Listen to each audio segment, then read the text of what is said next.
Vicky express में आपका स्वागत है। आज की कहानी है नेवला और ब्राह्मण की पत्नी की कहानी।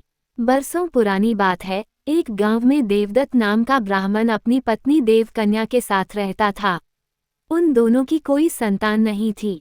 आखिरकार कुछ वर्षों के बाद उनके घर प्यारे से बच्चे ने जन्म लिया। ब्राह्मण की पत्नी अपने बच्चे को बहुत प्यार करती थी। एक दिन की बात है, ब्राह्मण की पत्नी देवकन्या को अपने घर के बाहर नेवले का छोटा सा बच्चा मिला। उसे देखकर देवकन्या को उस पर दया आ गई और वो उसे घर के अंदर ले गई और उसे अपने बच्चे की तरह ही पालने लगी। ब्राह्मण की पत्नी बच्चे और नेवले दोनों को अक्सर पति के जाने के बाद घर में अकेला छोड़कर काम से चली जाती थी। नेवला इस दौरान बच्चे का पूरा ख्याल रखता था। दोनों के बीच का अपार स्नेह देखकर देवकन्या बहुत खुश थी। एक दिन अचानक ब्राह्मण की पत्नी के मन में हुआ कि कहीं यह नेवला मेरे बच्चे को नुकसान न पहुंचा दे। आखिर जानवर ही तो है और जानवर की बुद्धि का कोई भरोसा नहीं कर सकता। समय बीतता गया और नेवला और ब्राह्मण के बच्चे के बीच का प्यार गहरा होता गया। एक दिन ब्राह्मण अपने काम से बाहर गया हुआ था। पति के जाते ही देवकन्या भी अपने बच्चे को घर में अकेला छोड़कर बाहर चली गई।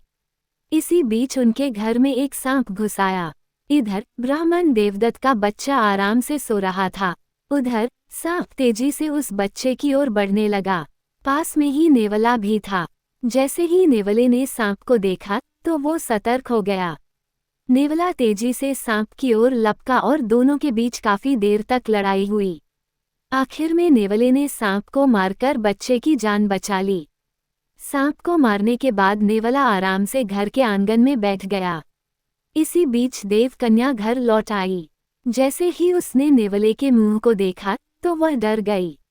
नेवले का मुंह सांप के खून से लथपथ था, लेकिन इस बात से अनजान देवकन्या ने मन में कुछ और ही सोच लिया। वो गुस्से से कांपने लगी। उसे लगा कि नेवले ने उसके प्यारे बेटे की हत्या कर दी है।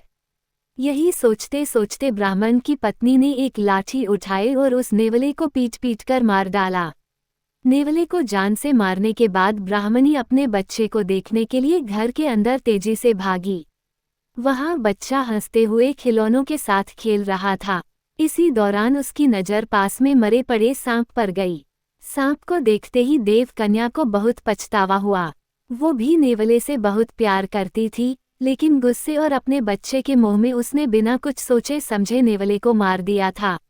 अब ब्राह्मण की पत्नी जोर जोर से रोने लगी, लेकिन तब तक बहुत देर हो चुकी थी।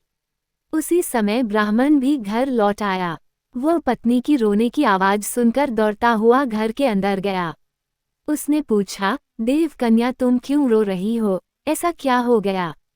उसने अपने पति को सारी कहानी सुना दी। नेवले की मौत की बात सुनकर ब्राह्मण देवदत्त को बहुत दुख हुआ।